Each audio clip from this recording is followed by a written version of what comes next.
Bonjour à tous et à toutes, on se retrouve aujourd'hui pour parler allaitement. Je vais vous donner ici 8 points intéressants à connaître sur le sujet. Donc la première chose, c'est quand vous donnez votre sein tout au début, votre lait maternel, après avoir accouché, vous allez ressentir des contractions. Alors ça, on n'en parle pas assez, pourtant je pense qu'on devrait le savoir parce que ça peut surprendre, on peut être prise de court.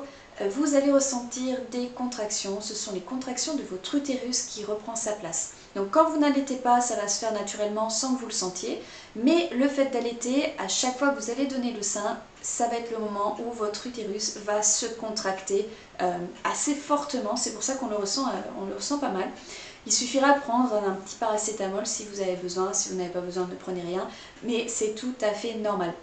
D'ailleurs, on dit souvent que quand on allaite, on retrouve sa silhouette beaucoup plus rapidement, notamment par rapport à ça, on y reviendra un petit peu après, mais il y a une question de calories aussi évidemment dans l'histoire.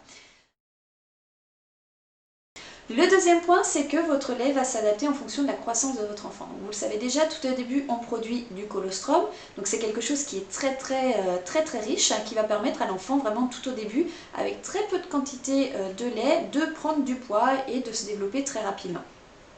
Quand le colostrum est passé, vous avez votre montée de lait et donc ce lait va s'adapter à la situation actuelle de votre enfant. Donc le lait que vous allez donner à 3 mois va être complètement différent de celui de 6 mois puisqu'il va s'adapter aux besoins nutritionnels de bébé. Votre lait change de goût. Eh oui, alors ça vous n'avez pas du tout avec les laits en poudre, c'est le même goût tout le temps. Le lait maternel change de goût puisqu'il va s'adapter à ce que vous mangez, vous, les mamans. Donc si vous avez par exemple mangé du curry, vous allez avoir un lait qui va avoir légèrement un goût de curry. Alors c'est très léger, mais quand même il va y avoir une tonalité, quelque chose qui va être différent que si vous mangez une raclette, que si vous mangez un steak avec des frites, etc. etc. Donc ce qui est bien, ce qui est positif, c'est que ça permet à l'enfant, au moment de la diversification, d'être un petit peu plus facile, d'avoir plus de facilité à accepter des goûts différents, puisqu'il a déjà été, depuis tout bébé, habitué à avoir des goûts distincts, pas le même lait tous les jours, d'avoir des goûts différents, et qui vont avoir effectivement également beaucoup moins d'allergies alimentaires. Puis votre lait va changer durant la même tétée. C'est-à-dire que tout au début de votre tétée, vous allez avoir un lait qui est beaucoup plus riche en eau, quelque chose d'hydratant. Et puis au fur et à mesure de la tétée, il va devenir de plus en plus riche, donc il va devenir de plus en plus épais et la couleur va également changer. Donc faites...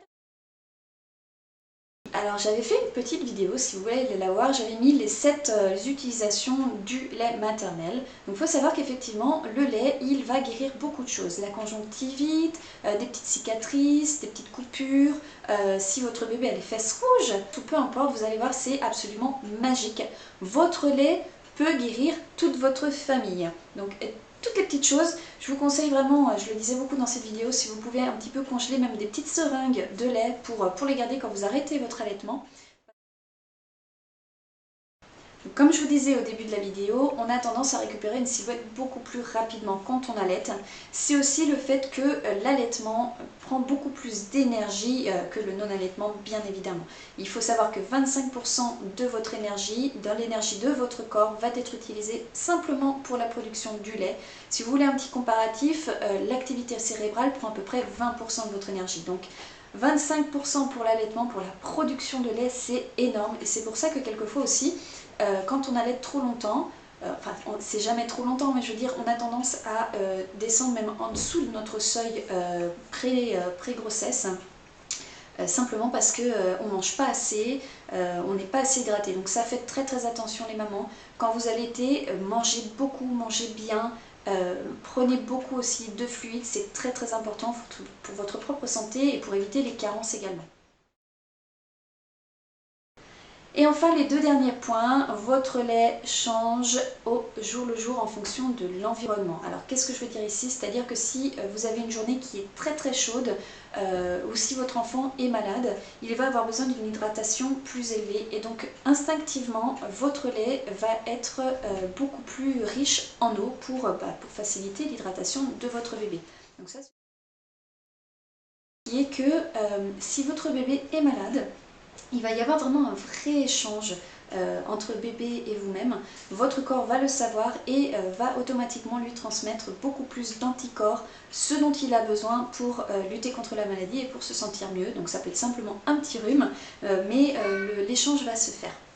Donc voilà, j'ai fait le tour de ces 8 points que je trouve vraiment très intéressants, j'ai presque envie de dire magique parce que c'est vraiment unique à l'allaitement. Donc si vous avez des questions, surtout n'hésitez pas à me les mettre sous la vidéo. Si vous avez d'autres points à rajouter, n'hésitez pas à le faire également. Et on se retrouve bientôt. Ciao ciao!